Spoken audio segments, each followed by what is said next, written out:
छात्रों, आज हम श्रम की प्रतिष्ठा जो विनोबा जी ने लिखा है उसको हम पढ़ चुके हैं और उसके अंतिम भाग को आज हम पढ़ेंगे।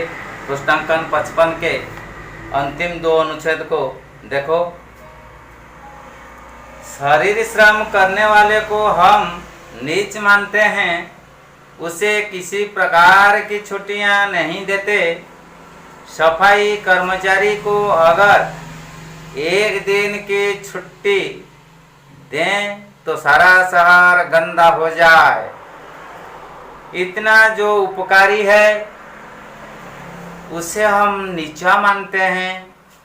उसे साफ रहने के लिए साबुन आदि भी नहीं देते। न उसे इज्जत है, न प्रतिष्ठा है, न सम्मान है। मेहतर माने क्या? मेहतर माने तो महतर। ऐसा जो महतर है उसे हमने नीचा माना। इसलिए 2 बातों होनी चाहिए। हर एक को थोड़ा थोड़ा श्रम करना ही चाहिए। अगर हम बिना काम किए खाते हैं तो हमारा जीवन पापी बनता है। दूसरी चीज, कामों का मूल्य समान का होना चाहिए।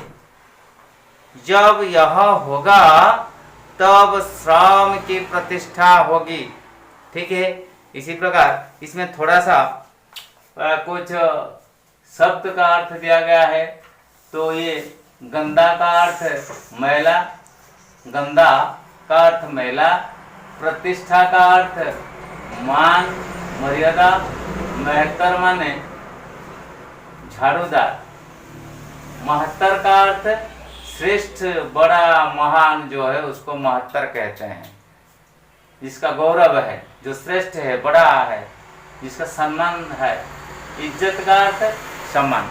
इसी प्रकार ये शब्द का अर्थ दिया गया है। आगे हम बढ़ना है। उसमें जो भावार्थ है, क्या आचार्य विनोबा जी ने लिखा है, उसके भावार्थ को, उसके कहना जो है उसको हम पढ़ेंगे और देखेंगे।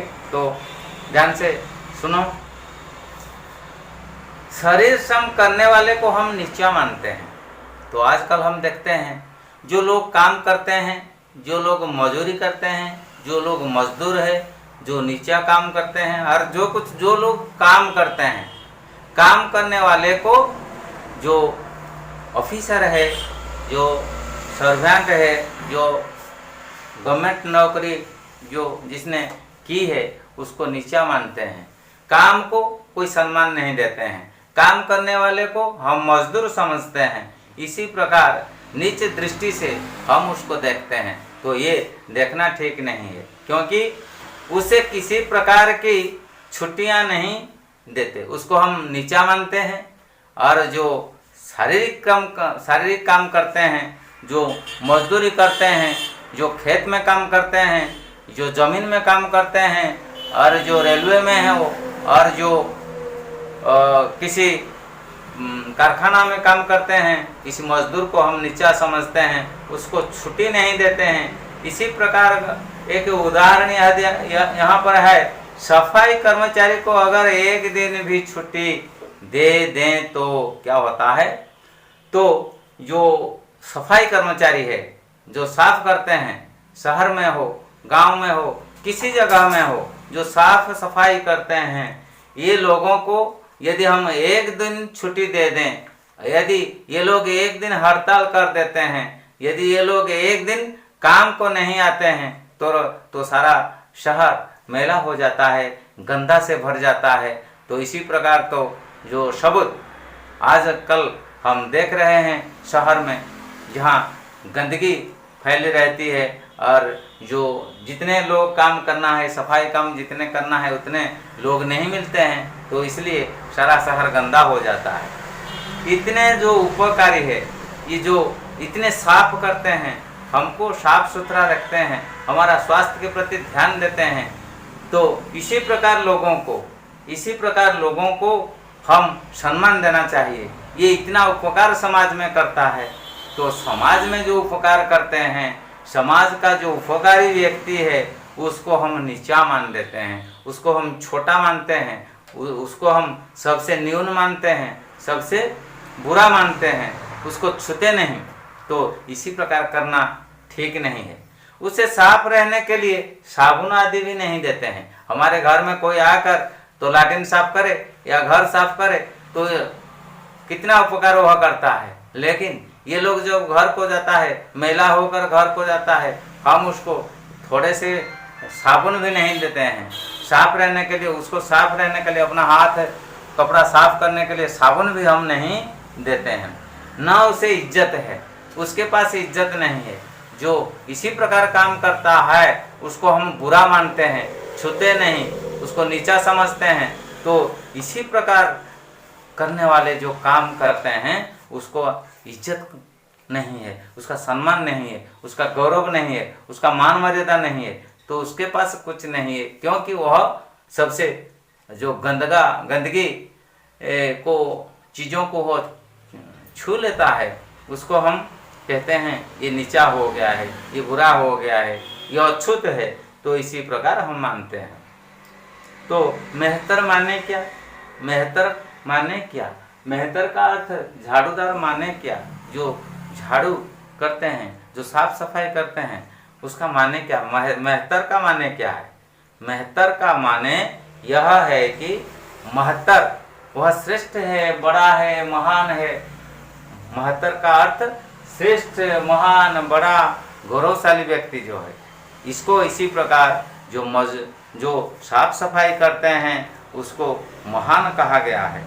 ऐसा जो महतर है उसे हमने नीचा मानते हैं। इसी प्रकार महतर आदमी जो है श्रेष्ठ आदमी में जो है, क्योंकि जो समाज को, इंसान को, देश को साफ सफाई करके रखता है उसको हम नीचा मानते हैं। तो इसी प्रकार नीचा मानना ठीक नहीं है, क्योंकि नीचा मानने से यदि ये लोग हड़ताल कर देंगे, साफ सफाई इसी प्रकार नहीं करेंगे, तो सारा देश, सारा जिंदगी, सारा जीवन, सारा समाज सब कुछ मैला हो जाएगा। तो इसलिए आज हम हमारे देश में भारत के प्रधानमंत्री स्वच्छ भारत जो मिशन बनाया है, इसके सहारे हर व्यक्ति, सब व्यक्ति जहां हम गंदगी देखेंगे उसको साफ सफाई करके रहना है। साफ सफाई रहने से हमारा देश में जितने इंसान है उसको रोग नहीं होगा, वह निरोग रहेंगे। तो इसी प्रकार करेंगे हम अपने हाथ में, अपना घर से लेकर किसी भी जगह को हम साफ सफाई कर सकेंगे, आगे बढ़ेंगे। इसलिए और दो बातें होनी चाहिए। पहला नंबर में है हर एक को थोड़ा थोड़ा श्रम करना है। दुनिया में हम जितने व्यक्ति हैं, देश में जितने व्यक्ति हैं, घर में जितने व्यक्ति हैं, तो क्या करना है? हमको हर रोज थोड़ा थोड़ा काम करना है। बिना काम से हम नहीं खाएंगे, कुछ ना कुछ काम हम करना है। घर में जो घर वाले हैं, घर में जो काम करते हैं, उसको हम मदद देना है।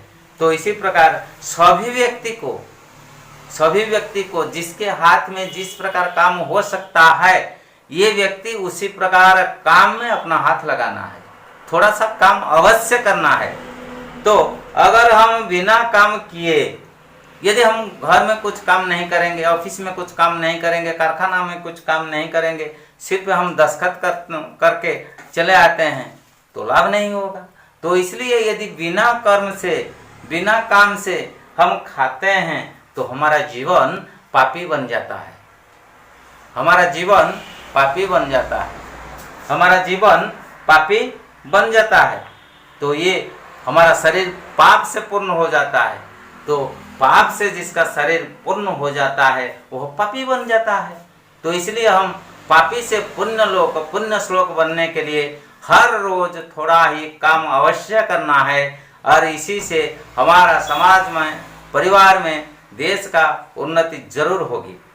तो दूसरी और एक बात है। क्या बात है?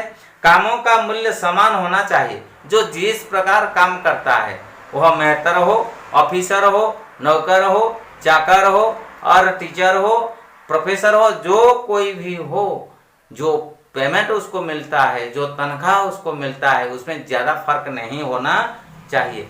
मूल्य समान होना चाहिए, क्योंकि हम कर्म करते हैं, कोई दिमागी काम करता है तो कोई शारीरिक श्रम करता है, तो दोनों के लिए मूल्य समान रहना चाहिए और इसमें ज़्यादा फर्क नहीं रहना चाहिए, अंतर नहीं चाहिए। तो तनख्वाह को समान करना चाहिए, मूल्यों को समान करना चाहिए। तो इसी प्रकार यदि किया जाए तब यह होगा कि तब श्रम की प्रतिष्ठा होगी। तो इसी प्रकार यदि किया जाए श्रम की प्रतिष्ठा तब होगी जब हम मूल्य समान लेंगे। तो इसी प्रकार श्रम जिस प्रकार हम करते हैं उसी के प्रकार तनख्वाह नाम लेकर सभी का तनख्वाह, सभी का मूल्य, सभी का मजूरी समान होना चाहिए। इसी प्रकार करने से तो श्रम की प्रतिष्ठा अवश्य होगी। श्रम का जो गौरव है, श्रम का जो प्रतिष्ठा है वह जरूर होगा और जो मान मर्यादा है, प्रतिष्ठा, इसी प्रकार हम उसको कर सकेंगे। तो श्रम की प्रतिष्ठा होने से देश की उन्नति होगी। धन्यवाद। हम जो अनुच्छेद को पढ़ चुके हैं उसमें कुछ कठिन शब्द है, ये शब्द को हम इस सारणी में दिए हैं, देख लीजिए। तो लायक का अर्थ योग्य, गुणवान, ये विशेषण शब्द है और उसका विपरीत नालायक। लायक विपरीत नालायक। आदत, आदत का अर्थ अभ्यास, ये संज्ञा शब्द है, स्त्रीलिंग। बहुवचन में आदतें, यानी का अर्थ अर्थात मतलब अव्यय पद है। और नालायक का अर्थ अयोग्य, ये विशेषण शब्द है, विपरीत शब्द लायक।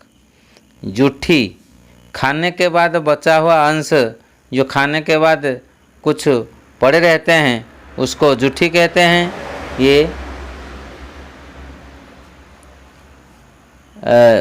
स्त्रीलिंग संज्ञा शब्द। टालते, प्रत्याख्यान करना, दूर करना, ये टालना है, ये सकर्मक क्रिया है। तो प्रतिष्ठा, प्रतिष्ठा का अर्थ स्थापना, मान मर्यादा, गौरव, संज्ञा शब्द, स्त्रीलिंग। बहुवचन में प्रतिष्ठाएं। कोशिश, कोशिश का अर्थ चेष्टा, ये संज्ञा शब्द है और स्त्रीलिंग। बहुवचन में कोशिशें। तो सूत का अर्थ धागा, रुई से बना हुआ धागा जो है, ये पुल्लिंग शब्द सूत। अपरिग्रह, आवश्यक से अधिक धन को त्याग करने वाला व्यक्ति जो है उसको अपरिग्रही कहा गया है। तो ये संज्ञा पुल्लिंग शब्द है।